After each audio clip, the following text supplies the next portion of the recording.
It's the TEFL Express podcast, brought to you by TEFL Express, your partner in the world of teaching English as a foreign language. For all the latest and greatest in the world of TEFL training and materials, please visit our website at teflexpress.co.uk. Enjoy the show!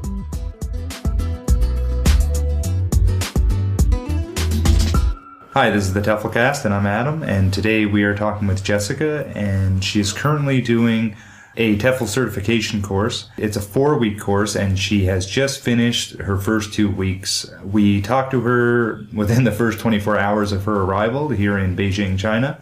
So we're going to get an update. And Jessica, how are you doing? Pretty good. I was pretty surprised with how quickly we got into the course, but overall it seems pretty good. How quick did you get in? Like, what were you kind of doing your first day? Was it like a whole day of introduction, learning your classmates? What sort of thing did you get into? The first day was a lot of introduction and lesson. We did have an observation of one of the classes, but then day 2 it was right into teaching. I had to teach right away, which I was really surprised by because I didn't feel like I was ready and just felt like I was thrown into the deep end, but it turned out okay. I guess it's a good way to start. Right. So you're a first-time teacher. You don't come from any teaching background, teaching English, I should say. Nope, never taught English. Never taught a subject or anything before, only dance or figure skating, something simple, so... Well, you say simple, but you should see me figure skate. Not so good. But so basically, coming with zero teaching English background, you were teaching a class. Your second day, you said. Yeah, we had a full class. I started with an upper intermediate, and there was about, I would say, 12 adults that were all from China and were learning English. Some of them for their first time, some of them have been there for a while, but fairly new to it still, so that was a big surprise, but they're a really good group, and we got a lot of feedback on teaching afterwards as well, so things we need to improve. Right. How did you feel going into that first class, your second day of your teaching course? Like, what were your thoughts going into that? Terrified. I thought it was going to be absolutely horrible. I had never done a lesson plan before, didn't know how to do one. We did get a pretty good outline. We got exactly what to do and how to follow it and the pages in the books to use and stuff, but I've never done it before, so right. All the preparation in the world, I was still terrified. Yeah. That's one thing I always say about teaching as well.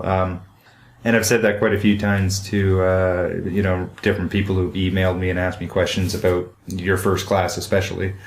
And, and people ask me a lot too about different courses and the types of courses. And one of the things we talk about often is teacher practice, like basically doing like live classes in front of students. And I think they're very beneficial.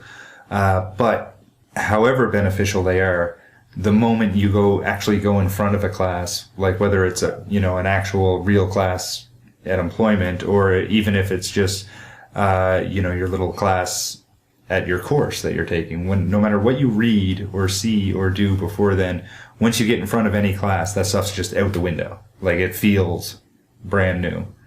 And, panic sets in.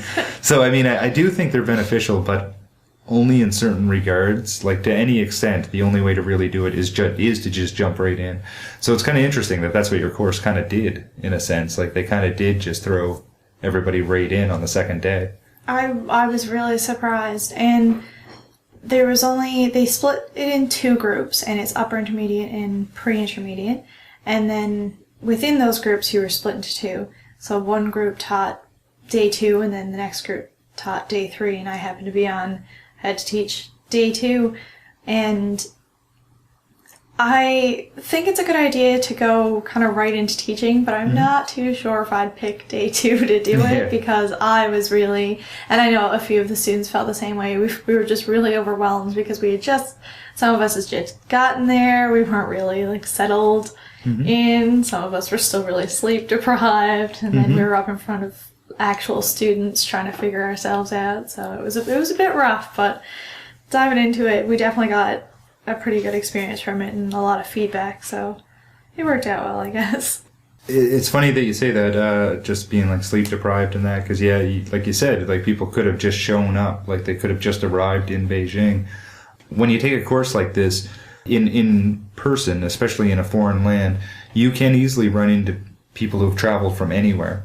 So what kind of people are in your class with you taking this course? Is it mostly people from the United Kingdom, mostly Americans, mostly Canadians, mostly Europeans? What kind of